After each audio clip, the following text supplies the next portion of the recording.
60세 이후 인생은 실력보다 인상이 더 중요해지는 시기입니다. 젊을 때는 능력으로 평가받지만 나이 들어서는 어떤 사람으로 보이느냐가 인간관계의 거의 전부가 됩니다. 돈이 많지 않아도 품격 있는 여유를 보여주는 사람은 사람을 끌어당깁니다. 반면 나 이제 돈 없어. 죽을 때까지 아껴 써야 돼. 같은 말을 입에 달고 사는 사람은 자기도 모르게 주변 사람들을 멀어지게 만듭니다. 사람들은 여유가 없는 사람을 보면 본능적으로 피합니다. 나까지 짐이 될까봐, 그 사람이 나한테 뭔가 기대할까봐 두려운 겁니다. 그게 인간의 본능입니다. 그래서 나이 들수록 돈이 없어도 돈 많은 척, 여유 있는 척 하는 게 결국 내 인생을 지키는 전략이 됩니다. 돈이 없다고 너무 티내면 사람들의 태도가 서서히 바뀝니다. 식사할 때마다 내가 요즘 힘들어. 이거 너무 비싸하며 한숨 쉬면 그 자리에 있던 사람들은 다음번엔 자연스럽게 그 사람을 부르지 않습니다. 그 한숨이 불편하기 때문이죠. 반대로 통장 잔고는 비슷해도 그래도 이런 날은 한 번쯤 외식해야지. 좋은 거 같이 먹는 게 인생이지. 이렇게 말하는 사람은 늘 자리에 함께하게 됩니다. 그는 가난하지 않아 보이기 때문이 아니라 함께 있으면 기분이 좋아지기 때문입니다. 여유로운 사람 곁에는 늘 사람이 모입니다. 나이 들어 돈 없는 티를 내지 말라는 건 상대방에 대한 배려이기도 합니다. 자식에게 나 힘들다를 너무 자주 말하면 자식은 점점 전화를 피하게 됩니다. 친구에게 요즘은 커피 한 잔도 부담이야 를 말하면 그 친구는 더 이상 약속을 잡지 않게 됩니다. 돈 많은 척은 결국 나는 내 짐이 되지 않겠다는 신호입니다. 그 말 한마디가 관계를 지켜줍니다. 괜찮아. 잘 지내고 있어. 요즘도 나름 재밌게 살아. 이런 여유 있는 말투가 사람을 편하게 만듭니다.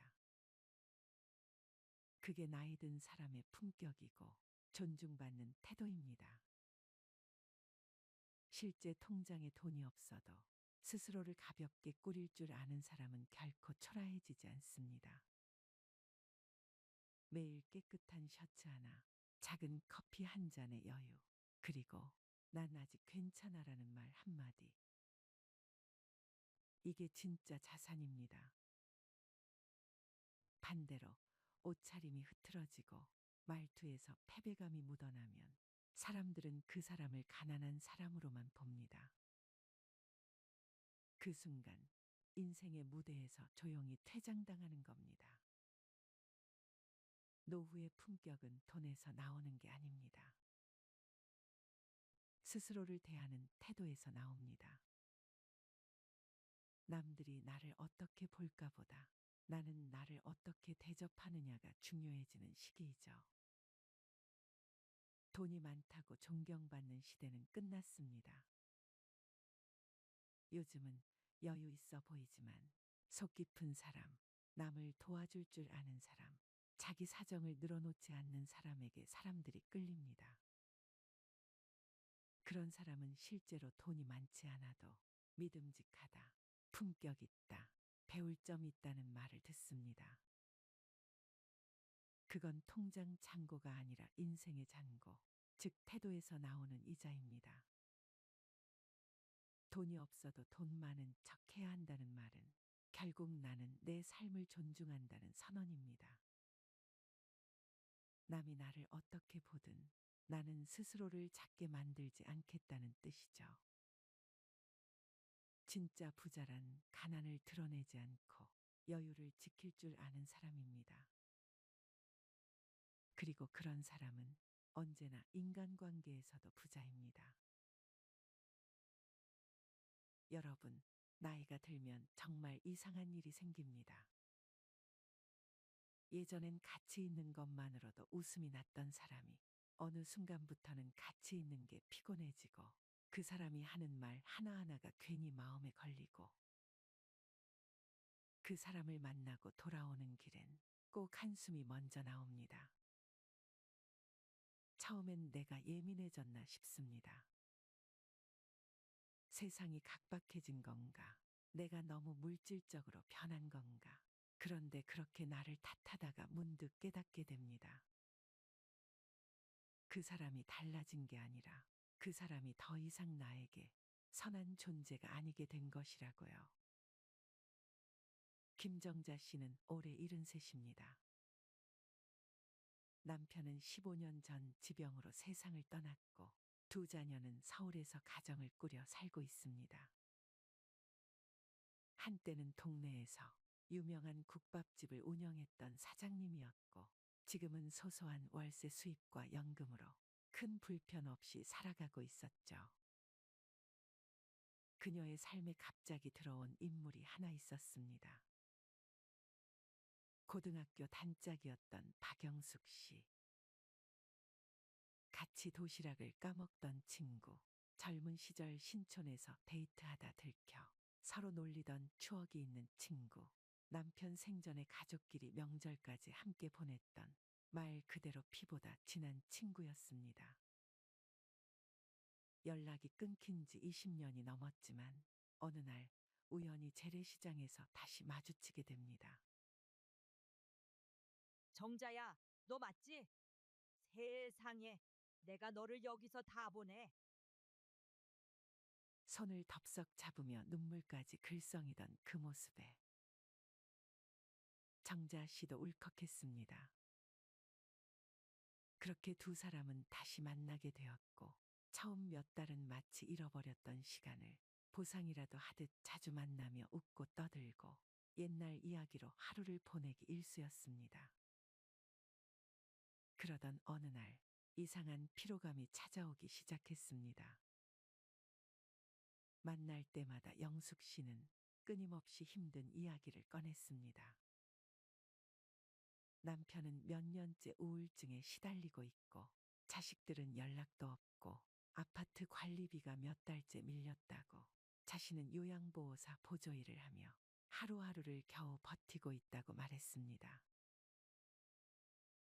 넌 참 좋겠다, 정자야. 남편도 착하게 살다 갔고 애들도 잘 됐잖아. 나는 진짜 팔자도 지지리도 없지. 정자 씨는 처음엔 고개를 끄덕이며 공감했습니다. 그래도 힘내야지. 우리 나이쯤 되면 다 힘들어. 나도 허리 아파서 병원 다니고 하루하루가 빠르지가 않아. 그렇게 위로해줬습니다. 그런데 만날 때마다 영숙 씨는 끊임없이 푸념을 늘어놨고 정자 씨가 여행이라도 다녀오면 넌 팔자 좋다. 우린 고속버스 값도 부담인데. 새로 옷을 입고 가면 어머, 또 새 옷 샀네. 명품이야? 영화 얘기라도 하면 시간이 있고 돈이 있어야 영화를 보지. 정자 씨는 말문이 막혔습니다. 무엇보다 자신이 뭔가 잘못한 사람처럼 느껴졌습니다. 그녀가 원한 건 단지 소소한 일상을 나누는 거였는데 어느 순간부터 영숙 씨는 그녀의 삶을 끊임없이 비교하고 깎아내리는 존재가 되어 있었던 겁니다. 결정적인 순간은 어느 겨울날 찾아왔습니다. 카페에 앉아 있던 영숙 씨가 말했습니다. 정자야, 내가 너한테 이런 말 안 하려고 했는데 나 이번 달 전기세가 밀려서 딱 10만 원만 도와줄 수 있을까? 내가 진짜 다음 달엔 갚을게. 정자 씨는 망설였습니다. 하지만 고등학교 친구라는 말이 마음을 붙잡았습니다. 그래, 한 번 정도는 그렇게 봉투에 담아 10만 원을 건넸습니다. 그런데 그게 시작이었습니다. 다음 달에는 손자의 학원비가 급하다고 했고, 그 다음 달에는 병원 약값이 없다 했고, 또 그 다음엔 가스비가 끊겼다 했습니다. 매달 반복됐고, 갚겠다는 말은 사라지고, 미안해. 너밖에 생각나는 사람이 없더라. 네가 아니면 내가 누구한테 말하겠니? 라는 말이 당연해졌습니다. 정자 씨는 서서히 무너져 갔습니다. 돈이 아까운 게 아니었습니다. 그 돈을 건네는 자신이 너무 한심하게 느껴졌습니다. 자신의 삶이 누군가의 비상금 ATM이 된 기분. 그녀는 한참을 고민했습니다. 나는 너무 각박한 걸까? 내가 오래된 친구 하나도 못 품는 그런 사람인가? 그러던 중 정자 씨가 건강검진을 받던 날 담낭의 종양이 의심된다는 소견을 들었습니다. 걱정스러운 마음에 제일 먼저 영숙 씨에게 전화를 걸었습니다. 그런데 그날 영숙 씨의 대답은 아이 참 정자야. 나 지금 너무 바쁘거든. 그런 건 가족들한테 말해봐. 였습니다. 그 순간 정자 씨는 깨달았습니다. 아, 이 사람은 내 사정을 들을 귀가 없구나. 나는 이 사람의 필요일 뿐 서로를 위로할 관계는 아니었구나. 그날 밤 정자 씨는 펜을 들었습니다. 오랜만에 종이 편지를 썼습니다. 영수가, 우리 참 오래됐지. 내가 너와 웃던 시간이 좋았어. 하지만 지금의 너는 내 삶을 자꾸 무겁게 만들어. 나는 이제 나를 돌보는 일에 집중하고 싶어. 부디 잘 지내. 그리고 이 말이 우리 사이의 마지막 예의였으면 좋겠다. 다음 날 시장 한쪽에서 그녀는 편지를 전해주고 돌아섰습니다. 그 길이 그렇게 가벼울 수가 없었습니다. 눈물이 날 줄 알았는데 그저 마음이 편안했습니다. 1년이 지났습니다. 정자 씨는 요가를 배우고 노인복지관에서 수채화를 그리며 새로운 사람들과 인사하고 웃습니다. 그녀는 말합니다. 이 나이엔요, 슬픈 사람을 위로하려고 내 마음을 갉아먹을 필요 없어요. 나를 웃게 해주는 사람과 웃는 게 그게 노년의 행복이에요. 이 이야기는요, 가난한 친구를 무시하라는 얘기가 아닙니다. 가난을 핑계 삼아 당신의 삶을 당연하게 기대고 죄책감을 자극하고 당신의 선의를 이용하는 사람과는 이제는 거리 두어야 한다는 이야기입니다. 이제 우리 누구를 얼마나 오래 알았냐보다 그 사람이 지금 내 삶에 어떤 영향을 주는 사람인가를 더 중요하게 여겨야 할 나이입니다. 만나고 나면 가슴이 답답한 사람, 항상 푸념만 하는 사람, 내 삶을 질투하거나 깎아내리는 사람, 이젠 그 관계에서 조용히 빠져나오세요. 당신 인생의 주인은 당신입니다. 그리고 지금부터의 시간은 누구보다도 소중한 당신을 위한 것이어야 하니까요. 친구와의 관계는 소중하고 서로의 성장을 함께 기뻐해 줄 수 있다면 더할 나위 없겠지만 현실은 그렇지 않은 경우가 많습니다. 수진 씨는 한때 절친했던 친구와의 관계에서 점점 불편함을 느끼고 있습니다. 두 사람은 대학 시절부터 친구로 지내며 많은 시간을 함께 보냈습니다. 그러나 나이가 들수록 수진 씨는 친구 영희와의 관계에서 불편함을 느끼기 시작했습니다.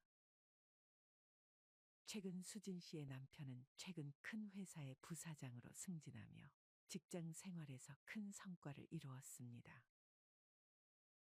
이 소식을 전한 날, 친구의 얼굴에는 미묘한 표정이 스쳐 지나갔습니다.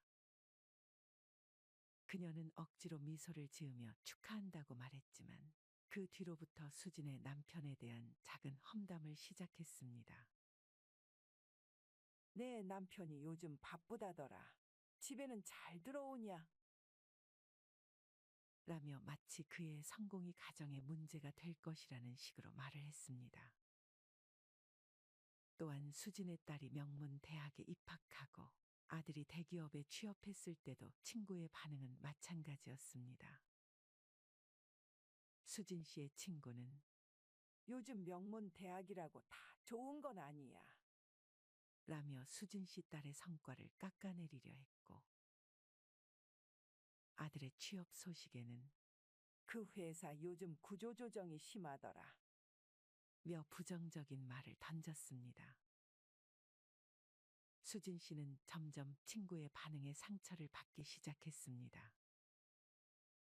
수진 씨의 아들이 결혼 소식을 전했을 때 또 다른 친구는 처음엔 겉으로 축하한다고 말했지만 뒤에서는 신부의 배경을 들추며 험담을 하기 시작했습니다.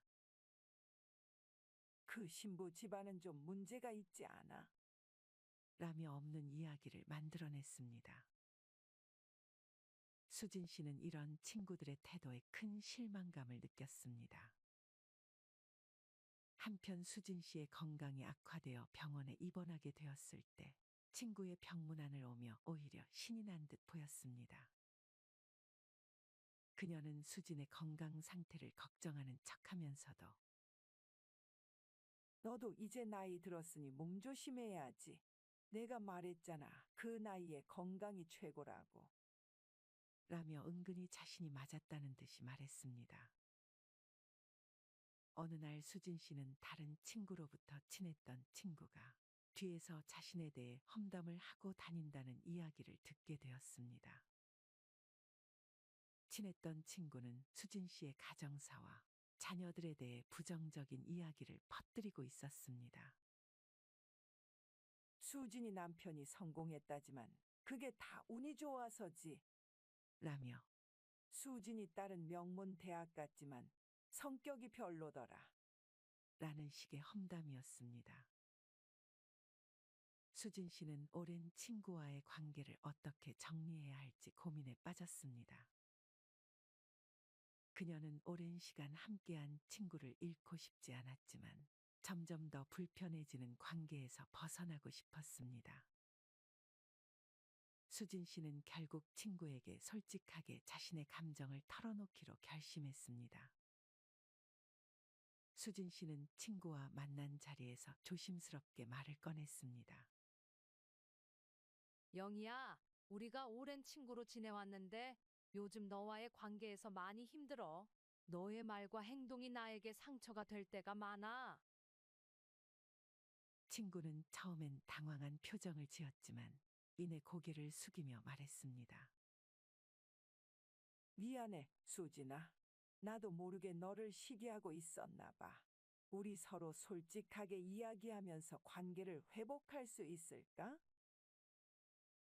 수진 씨는 친구의 진심 어린 사과를 받아들이며 다시 한번 친구로서의 관계를 회복하기 위해 노력하기로 했습니다. 그러나 예전과 같은 친밀함을 완전히 회복하기까지는 시간이 필요했습니다. 수진 씨는 이제 친구와의 관계에서 자신을 지키며 더 건강한 우정을 만들어 가기로 결심했습니다. 그러나 수진 씨는 이번 일을 계기로 결국 중요한 깨달음을 얻었습니다. 오랜 친구라 할지라도 가정을 이루고 중년이 되면 모든 것이 변하게 마련입니다. 수진 씨는 친구와의 관계도 중요하지만 이제는 자신의 가정과 행복이 최우선이라는 것을 알게 되었습니다. 수진 씨는 인생의 중반기에 들어서며 깨달았습니다. 오래된 친구와의 관계가 모든 것의 중심일 수는 없다는 것을요. 오랜 세월 함께한 친구와의 추억은 소중하지만 중년이 되면서 서로의 삶이 달라지고 그로 인해 생기는 갈등과 불편함은 피할 수 없는 현실임을 인정해야 했습니다.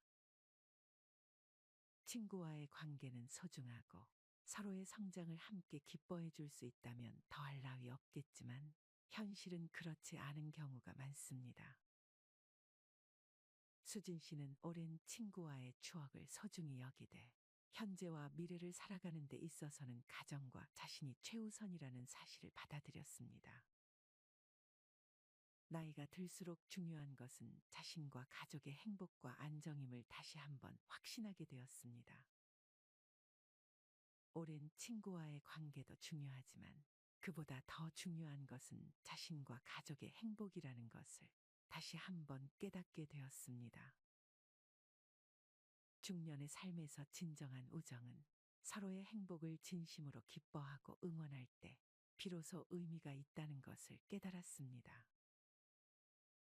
수지는 이제 자신의 삶에 집중하며 가정의 행복을 위해 나아가기로 결심했습니다. 결국 나이가 들수록 자신과 가족의 행복이 최우선이라는 진리를 받아들이며 친구와의 관계에 집착하지 않기로 결심했습니다. 이번 사연 어떻게 들으셨나요? 수진 씨의 경험을 통해 우리는 중요한 교훈을 얻을 수 있습니다. 저 또한 중년의 우정에 대해 많은 생각을 하게 되었습니다. 수진의 경험을 통해 우리는 몇 가지 중요한 조언을 얻을 수 있습니다. 첫 번째, 자신과 가족의 행복이 최우선입니다. 중년이 되면서 우리는 친구와의 관계도 중요하지만 자신의 가정과 행복이 가장 우선이라는 것을 깨닫게 됩니다. 가정의 안정과 행복이 우리의 삶에 있어서 가장 중요한 요소임을 명심해야 합니다. 두 번째, 진정한 우정을 구분해야 합니다. 진정한 친구는 우리의 성공과 행복을 진심으로 기뻐해주고 응원해주는 사람들입니다. 그렇지 않은 사람들과는 거리를 두는 것이 필요합니다. 오랜 친구라 할지라도 그 관계가 불편하고 상처가 된다면 그것을 유지할 필요는 없습니다. 세 번째, 남의 성공을 진심으로 축하하는 사람이 많지 않다는 것을 이해해야 합니다. 현실적으로 많은 사람들은 남의 성공에 대해 진심으로 축하하기보다는 시기와 질투를 느끼기 쉽습니다. 이는 인간의 본성일 수 있지만 그런 반응을 받더라도 너무 상처받지 않고 자신과 가족의 행복에 집중하는 것이 중요합니다. 네 번째, 솔직한 대화와 감정 표현의 중요성입니다. 관계에서 느끼는 불편함과 상처는 솔직하게 이야기하는 것이 중요합니다. 수진이 친구에게 자신의 감정을 털어놓았듯이 우리는 솔직한 대화를 통해 관계를 개선하거나 정리할 수 있습니다. 중년의 삶에서 우리는 많은 변화를 겪게 됩니다. 오랜 친구와의 관계도 그중 하나입니다. 그러나 가장 중요한 것은 자신의 행복과 가정의 안정입니다. 남의 성공을 진심으로 축하해주는 사람은 많지 않을 수 있지만 그런 상황에서도 자신과 가족의 행복을 최우선으로 생각하는 것이 중요합니다. 진정한 우정을 소중히 여기되 그 관계가 우리의 행복을 방해하지 않도록 균형을 맞추는 것이 필요합니다. 마지막으로 남의 성공을 축하할 줄 아는 사람이 되기를 노력하며 그런 사람들과의 관계를 소중히 여기는 것이 우리 삶을 더욱 풍요롭게 만들어줄 것입니다. 여러분들은 지금 당장 편하게 연락할 수 있는 친구가 몇 명이나 있습니까? 막상 연락하려고 핸드폰을 꺼내 연락처를 찾아봐도 선뜻 연락할 수 있는 친구가 별로 없을 것입니다. 우리의 삶은 항상 외롭다는 느낌을 받습니다. 특히 나이가 들면서 인생의 시간이 흐를수록 더더욱 그렇게 느껴지는 법이지요. 나이가 들수록 주위의 사람들이 점점 사라집니다. 왕년에는 매일 같이 친구와 만나서 술 한 잔 기울이며 허심탄회하게 얘기하며 지냈는데 지금은 연락할 친구가 없어 외로운 적 많았을 겁니다. 나이가 들어갈수록 평생을 가까이서 함께 늙어갈 것 같던 친구도 멀어지고 그마저 있던 지인들도 각자의 삶을 향해 떠나갑니다. 새로운 친구들을 사귀기에는 더 힘들어집니다. 하지만 나이가 들수록 친구가 사라지는 것은 당연한 일입니다. 그럼에도 불구하고 어떤 분들은 자신만의 문제로만 느끼게 되어 걱정을 하며 자신감이 없어지기도 합니다. 이러한 현상은 세상 사람 모두가 공통적으로 겪는 현상이니 전혀 걱정하거나 슬퍼하실 필요 없습니다. 오늘은 나이 들수록 친구가 점점 사라지는 이유에 대해 알려드리겠습니다. 친구가 점점 사라지는 이유 첫 번째, 서로의 환경 변화. 사람마다 다르지만 친구들이 사라지는 이유는 환경 변화가 가장 큽니다. 어렸을 때는 한 동네 한 골목에서 공을 차거나 고무줄 놀이를 하면서 자랐지만 세월이 흐른 만큼 사는 환경이 너무도 달라졌습니다. 인생 전반전에는 다들 비슷한 환경 속에서 직장 생활을 하고 자식들을 키우면서 살지만 인생 후반전이 되면 서로의 환경이 극명하게 달라집니다. 친구들마다 사는 수준이 다르고 대화의 관심사가 다르고 걸어가는 길, 걸어온 길이 달라지면서 친구들과 공유할 수 있는 부분이 줄어듭니다. 이런 변화 속에서 평생 함께 할 것 같았던 친구들도 어느새 하나둘씩 정리가 됩니다. 또한 직장 생활을 하면서 알게 된 인연도 은퇴 후 나이가 들게 되면 일 때문에 사람을 만나야 할 이유가 사라지고 관심사나 취미도 줄어들게 됩니다. 그러다 보니 친구를 사귀어야 할 이유도 자주 만나야 할 이유도 없게 되는 것입니다. 이런 순리를 받아들이지 못하고 계속 만나던 친구라는 이유로 관계를 끊지 못하는 사람들이 있는데 이런 사람들은 괜히 자신의 마음만 다치기 쉽습니다. 현실을 받아들이고 순리에 맡기는 것이 인생 후반전을 현명하게 사는 방법입니다. 만나던 친구 하나쯤 사라진다고 인생이 크게 달라지지는 않습니다. 두 번째, 인생이 무한하지 않다는 것에 대한 깨달음. 인간은 나이가 들수록 대체로 50을 넘어가면 정서적 교감이 불확실한 인간 관계에는 더 이상 투자를 하지 않습니다. 자신의 인생이 유한하다는 것을 몸소 체감하게 되면서 사람을 만나는데도 가성비를 생각하게 되죠. 이러한 이유를 심리학적으로 설명하자면 사회 정서적 선택 이론 때문이라고 말합니다.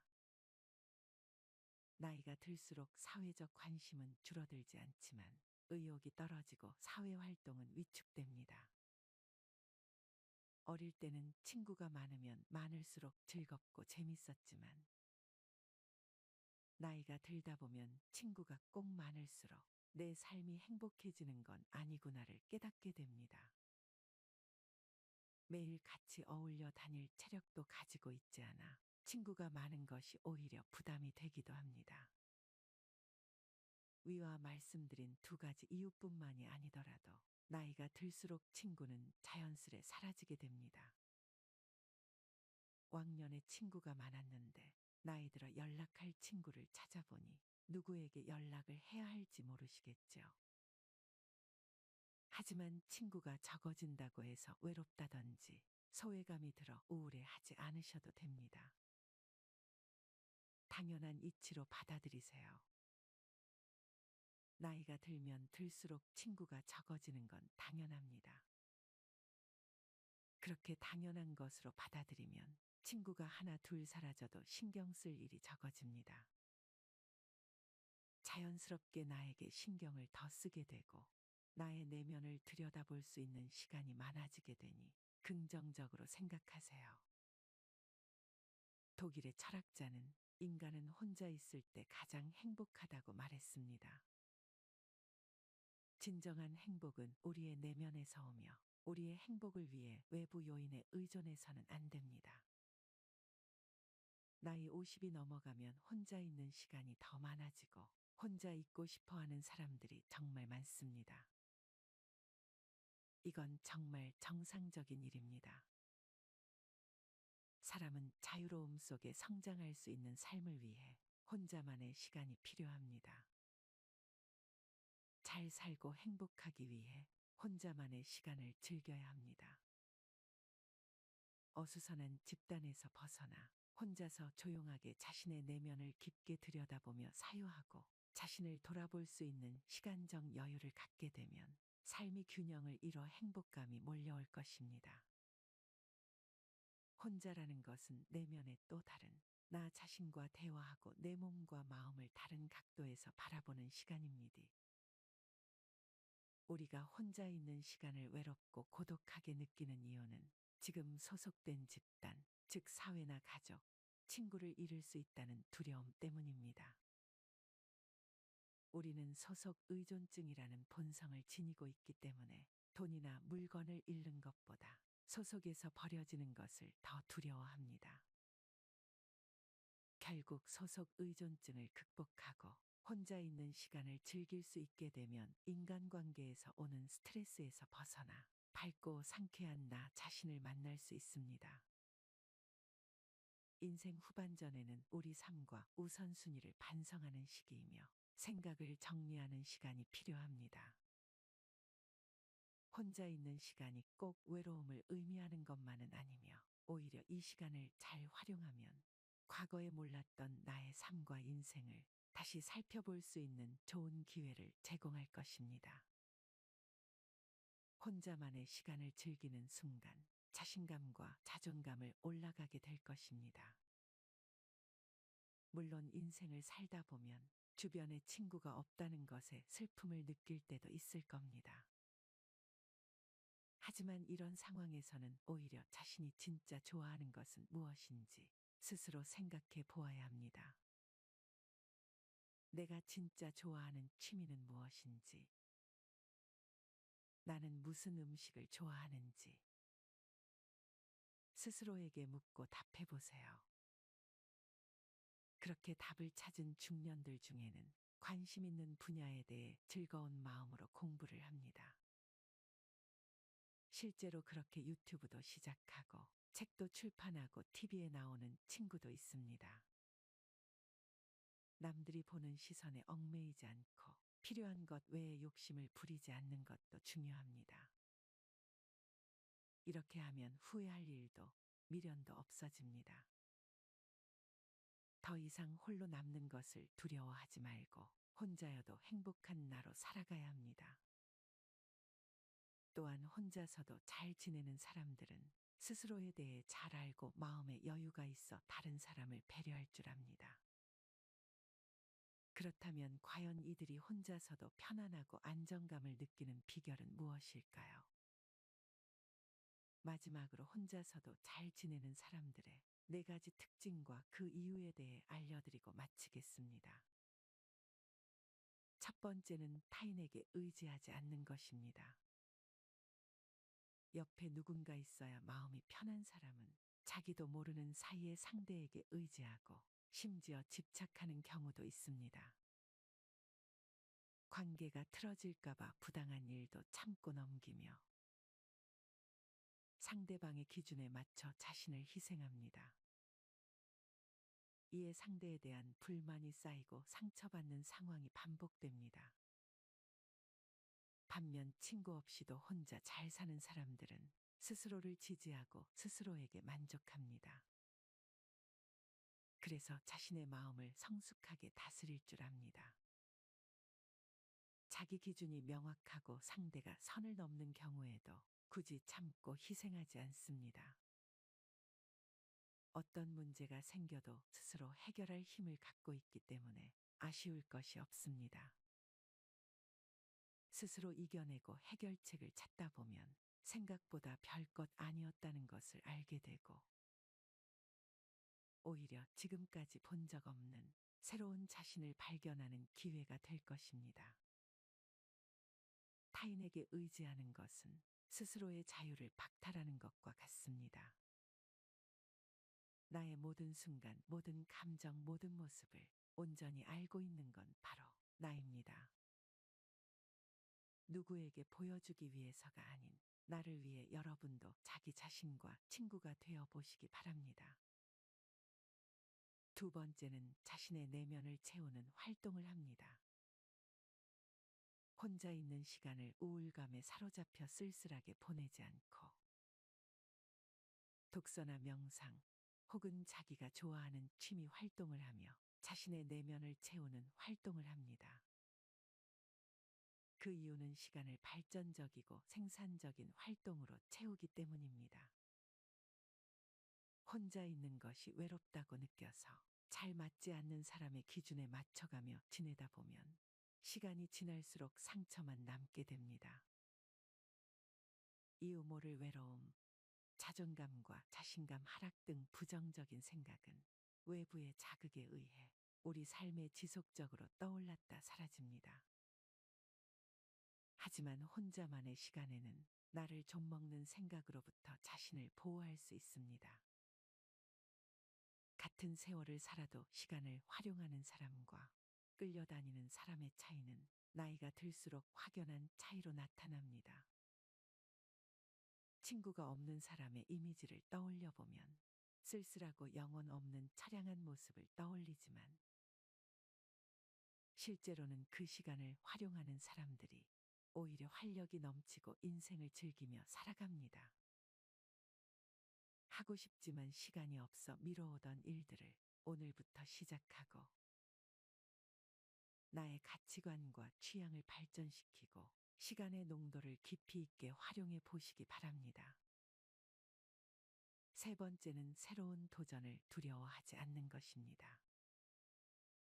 친구 없이 잘 사는 사람들의 대다수가 공통적으로 가지고 있는 특징은 자기만의 취미나 새로운 활동에 도전하고 이루고 싶은 꿈이나 목표를 실행으로 옮긴다는 것입니다. 항상 사람들 속에 섞여 살아가다 보면 새로운 일이나 취미를 시작하기 전에 사람들에게 그 일이 괜찮은지 물어보고 주변으로부터 확신을 얻으려고 합니다. 그러나 주변 사람들은 그 일을 직접 해본 사람이 아닐 뿐더러 그런 사람의 조언을 참고하는 것은 실제로 그 일을 할 때는 별 다른 도움이 되지 않을 때가 많습니다. 반면 친구 없이 혼자 잘 사는 사람은 하고 싶은 일을 혼자 있는 시간에 주변의 시선을 신경 쓰지 않고 실행에 옮기며 차근차근 이루어 나갑니다. 이런 경험이 조금씩 쌓이다 보면 내면적으로 강해지게 되고 스스로에 대한 확신이 생깁니다. 새로운 일을 시작할 때 누구나 설레기도 하지만 두려움도 있기 마련입니다. 다만 스스로의 힘이 강한 사람은 자신의 내면에서 확신을 얻기 때문에 타인의 말에 휘둘리지 않고 우직하게 밀고 나갈 수 있습니다. 일에 대한 성취감은 오로지 나의 몫이고 그에 대한 책임도 나의 몫입니다. 누군가 나를 진심으로 위하고 있는지 고민하기보다 항상 스스로를 진심으로 위하고 있는 자신을 믿어보시기 바랍니다. 네 번째는 모두에게 사랑받을 필요가 없다는 걸 알고 있습니다. 혼자서도 잘 지내는 사람은 타인의 평가에 민감하게 반응하지 않습니다. 타인의 평가가 맞는 말이라면 겸허히 받아들입니다. 이유 없이 자신을 비난하는 말이라면 신경 쓰지 않고 넘길 줄 압니다. 사람은 아무런 이유도 없이 누군가를 싫어하기도 하지만 아무런 이유도 없이 누군가를 좋아하기도 합니다. 사람들은 나를 모르고 싫어하는 것처럼 나의 진짜를 모르고 좋아하는 것도 있습니다. 퉁쳐 사람은 누구나 완벽하지 않습니다. 좋은 점이 있으면 나쁜 점도 있습니다. 혼자서도 잘 지내는 사람은 누구보다 자신의 강점과 약점을 잘 알고 있습니다. 스스로를 잘 알고 있기 때문에 타인의 평가에 휘둘리거나 자신을 잃으면서까지 남에게 맞춰주지 않습니다. 자신에게 해를 끼치는 관계는 과감히 끊을 줄 압니다. 내가 하는 일이나 취미 활동 등을 통해 만나게 되는 사람들과 자연스럽게 소통하고 자기만의 시간과 대인관계의 균형을 이루며 새로운 인연의 문을 열어두는 것입니다. 내가 굳이 노력하고 희생하지 않아도 취향이 비슷하고 같은 활동을 하며 자연스럽게 관계를 맺어가는 삶은 주변의 친구로 여길 사람이 있든 없든 연연하지 않고 혼자가 되는 것이 두렵지 않은 삶을 사는 지혜입니다. 혼자 있는 것을 힘들어하는 사람들은 그 공허함을 채우려고 노력함으로써 스트레스를 받는 경우가 많습니다. 대부분의 사람들이 가지는 외로움에 대한 걱정과 달리 고독을 받아들이는 사람들은 성장하고 창조하고 발전하는 데 시간을 보냅니다. 여러분은 어떠신가요? 인생을 어느 정도 살아보신 분들이라면 막상 내 인생에 정말 도움되는 사람은 별로 없다는 것을 잘 아실 것입니다. 받기만 하고 이용해 먹으려는 사람, 질투하고 배 아파하는 사람 등 여러 가지 이유로 상처 주는 사람들이 대부분입니다. 말하지 않아도 내 마음을 알고 좋은 선물을 주고도 돌려받길 원하지 않는 사람은 바로 나 자신밖에 없을 것입니다. 가장 친한 친구가 자기 자신인 사람들은 굳이 다른 친구가 필요하다고 생각하지 않습니다. 불필요한 인연을 지속하기 위해 희생하며 스트레스 받기보다 본인을 위해 시간을 내고 고독과 천천히 친구가 되어 보세요. 독일의 신학자이자 철학자 폴 틸리히는 이렇게 말했습니다. 외로움이란 혼자 있는 고통을 표현하기 위한 말이고, 고독이란 혼자 있는 즐거움을 표현하기 위한 말이다. 여러분에게 혼자만의 시간이 외로움이 아닌 고독이 되었으면 좋겠습니다. 살아가면서 무조건 혼자 할 필요는 없습니다. 다만 혼자서도 잘 지내는 게 중요합니다. 혼자서도 잘 지낼 수 있다면 분명 더 좋은 사람과 함께 할 수 있을 겁니다. 인간관계에 대한 고민과 걱정에 조금이나마 도움이 되셨길 바랍니다. 인생 후반전은 스스로 고독을 즐기며 우리 자신에게 집중을 하면서 이제 우리의 삶을 살기 위해서 노력하면서 인생 후반전에는 우리의 심신을 편하게 지낼 수 있도록 간절히 바랍니다.